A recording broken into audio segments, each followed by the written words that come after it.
के पीछे इतने लोग लगे, फिर भी तुम्हारा गुरु दहाड़ रहा है। और कहने वालों ने तो किसी को नहीं छोड़ा। भगवान राम पर टिप्पणी की, भगवान कृष्ण पर टिप्पणी करते, भगवान के होने के सबूत। जो भगवान के होने के सबूत मांग सकते, वो हमसे क्या क्या सबूत नहीं मांग सकते। तो कहने दो बेटा, तुम हमारी कोई निंदा किया करे ना, तुम और अपनी श्रद्धा मजबूत करना। ये समझ जाना, जो हमारा सामना नहीं कर सकता, वो हमारे पीठ पीछे बुराई कर रहा है। निंदा आदमी को जिंदा रखती है। और बेटा तुम भाग्यशाली हो, लोग हमारी निंदा करते हैं, लेकिन जिस दिन भारत हिंदू राष्ट्र होगा, उस दिन यही लोग एक बार जरूर विचार करेंगे कि बाबा ना आया होता तो देश लुट जाता।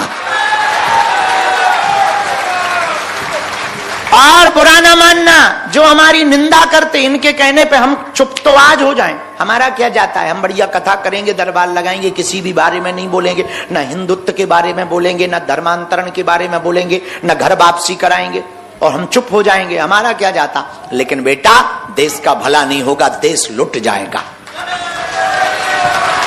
आज का विचार सुनो मेरे पागलों, भारत गृह युद्ध की तरफ जा रहा है।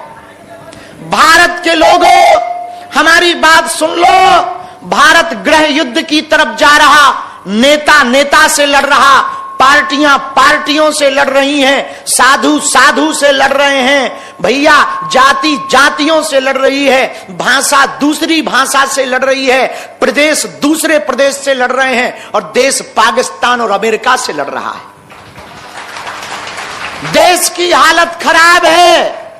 देश खोखला करने के लिए विदेशी ताकतें सक्रिय हैं, तुम्हारे दिमाग के ब्रेन वॉश कर रही हैं और तुमसे लड़वा रही हैं, हिंदू मुसलमान करवा रही हैं, और बड़ा ऊंचा छोटा नीचा करवा रही हैं, और हिंदू को हिंदुओं में लड़ा करके हिंदुओं को विदेशी ताकतें घटा रही हैं।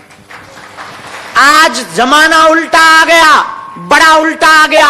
आज तक के इतिहास में कभी भी सिद्ध संतों के ऊपर उंगली नहीं उठी। जब से सिद्ध संतों पर उंगली उठने लगी, हम पर कोई विवाद करता था तो हमें यह लगता था कि हम आदमी थोड़ा उल्टे हैं, तो हम पर विवाद होना थोड़ा जायज है। लेकिन जिस दिन से भारत की टीवी और सोशल मीडिया के इतिहास में सिद्ध संतों पर विवाद होने लगा, तब से हमें यह लगने लगा अब भारत देश गर्त में जा रहा है। जब से भगवान राम पर, भगवान कृष्ण पर ये प्रश्न उठाए जाने लगे, जब से भारत के संतों पर प्रश्न उठाए जाने लगे, जब से भारत के संतों को नीचा दिखाया जाने लगा, जब से महात्मा प्रेमानंद को भी भला बुरा कहा जाने लगा, जब से जगत गुरु भगवान रामभद्राचार्य को भी इस देश में भला बुरा कहा जाने लगा, तब से हमें ये बात समझ आ गई है, ये भारत गृह युद्ध की तरफ जा रहा। इसलिए भारत के सुविचारकों से, भारत के प्रबुद्ध लोगों से, भारत बचाने वाले लोगों से, देश को बचाने वाले लोगों से, और भारत की राष्ट्रीयता पर प्रश्न चिन्ह न उठाने वाले लोगों से हम प्रार्थना करना चाहेंगे, इस देश को बचा लीजिए, वरना ये देश फिर से गुलाम हो जाएगा। आज अमेरिका ने 50% टैरिफ लगाया है। आप लोग ये बात समझ लीजिए, हम अमेरिकी सामान खरीद कर उनके डॉलर तो बढ़ा रहे हैं, खुद के रुपया घटा रहे हैं। हम किसी भी देश के खिलाफ नहीं हैं, हमारी बातों को अन्यथा ना लिया जाए। साधु का काम है सत्य बोलना, साधु ही सत्य नहीं बोलेगा तो कौन सत्य बोलेगा। नेता अपने स्वार्थ के लिए बोलते हैं, कुछ लोग अपनी व्यू बढ़ाने के लिए बोलते हैं, कुछ लोग अपना चेहरा चमकाने के लिए बोलते हैं। समाज में नग्नता परोसी जा रही है, रील के नाम पर नचैया और नचनिया पैदा हो रहे हैं। बेटियां और बच्चे संस्कारों पर्दों से दूर भाग रहे हैं, अश्लीलता फैलाई जा रही है, देश का माहौल खराब किया जा रहा है, हिंदू मुसलमान करवाया जा रहा है, महाराष्ट्र में भाषा की लड़ाई करवाई जा रही है। अरे हम तिरंगे से प्यार क्यों ना करें? अरे हम भारत से प्यार क्यों ना करें? अरे हम सनातन के भगवा ध्वज से प्यार क्यों ना करें? आज इंसान ही इंसान को खा रहा है। आज इंसान बहुत हैं, इंसानियत मर गई। पहले किसी के ऊपर आपदा आती थी, पूरा गांव खड़ा हो जाता था, कदम से कदम मिलाकर चलता था। अब तुम्हारे देश भारत में दारू महंगी नहीं है, सस्ती है, दवा महंगी हो गई है।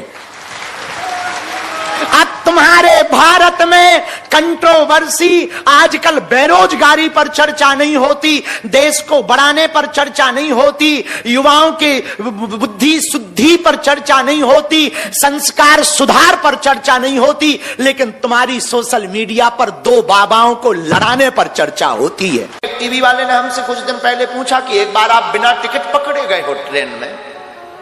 हमने कहा बात तो तुमने सही सुनी कि हम एक बार बिना टिकट के ट्रेन में पकड़े गए हैं, पर जिस टीटी ने पकड़ा था उसी से 1100 रुपया लेकर उतरे थे।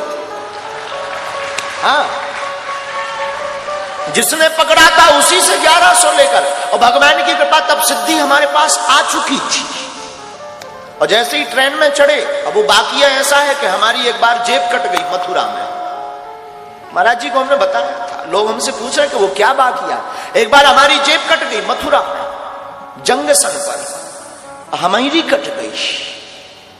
उस वक्त हनुमान जी छोटे से लेकर हम चलते थे, अब कट गई तो कट गई, जेब ही तो 1300 रुपया गए। एक मोबाइल था नोकिया का, जिसमें सांप सीढ़ी खेलती थी, उसमें सांप चलता था, बहुत लंबा सांप हो जाता, फिर वो टकरा जाता था। हमें आज भी याद है, वो 4 बटन से सांप चलता था, वो गोला खाता था, बढ़ता जाता था, साइज बढ़ती जाती थी। और इससे अच्छा तो हमें वो उस मोबाइल का सांप बहुत अच्छा लगता था, कम से कम खाता था तो बढ़ता तो था। आज कई लोगों के बड़े बड़े खाते बढ़ नहीं रहे, कई लोगों के तो इतने खाते बढ़ नहीं रहे। तो वो मोबाइल था, वो भी गया चोरी में, वैसे जेब कट गई। चोरों का हमारा पुराना नाता है। अब सोचा कि ट्रेन की टिकट, पैसे ही नहीं है, टिकट कौन कटवाए।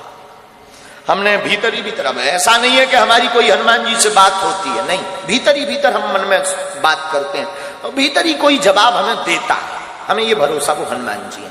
हमने कहा कौ बजरंग बली, टिकट ही नहीं है, रुपया भी नहीं, अब कैसे चलेंगे। भीतर से बोले एसी में चलेंगे।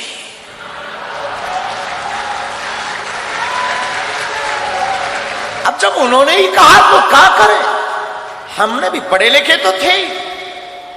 एसी A1 डब्बा पड़ा, A1 रेलगाड़ी आई, रात का समय, चढ़ गए।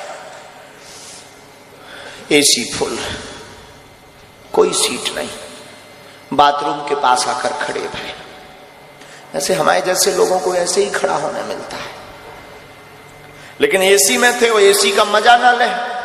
हम बहुत समझदार आदमी बचपन से ही है, इतने इंटेलिजेंट हैं कि हम एसी का बार बार गेट खोलकर एसी की हवा लें, बंद कर दें, फिर खड़े हो जाए। बाहर में गया, एसी में आए, एसी का मजा नहीं लिया तो क्या काम का, तो बार बार डक्खे खोले, और लोग जो लेटे थे वो देखे कि कर क्या रहा। लेकिन हम कहा तुम सो, कुछ ऑक्सीजन लेवल फिट कर रहे हैं, खोले। फिर टीटी आया, आज भी हमें याद है, अमर सिंह, टिकट। हमने कहा टिकट होती तो यहां खड़े होते, भाई साहब कहकर तुम जगाते, हम सीट पर होते। होने लगा, तब आयु हमारी यही कोई 14 साल 15 साल की। होने लगा कि ये कोई बच्चा है, बेटा ये एसी का डब्बा है, आगे ट्रेन रुकेगी, जनरल में चले जाना। उसने हमको ये सलाह दी, लेकिन हम सलाह किसकी माने। हमने कहा एसी में ही, जनरल में ही जाना होता तो एसी में आते। तब तो फिर वो अंग्रेजी बोलने लगा, टीटी 1250 रुपए, 1250 रुपया फाइन लगेगा, 6 माह जेल होगी, रुपया भरना पड़ेगा, ये वो दुनियादारी। हमने ही कहा 1300 थे सो कट गए, अब तो बच्चे ही नहीं माना। उसने कोर्ट से मोबाइल निकाला, हमने सोचा कि अगर इसने मोबाइल निकाला पुलिस को बुलाया बेइज्जती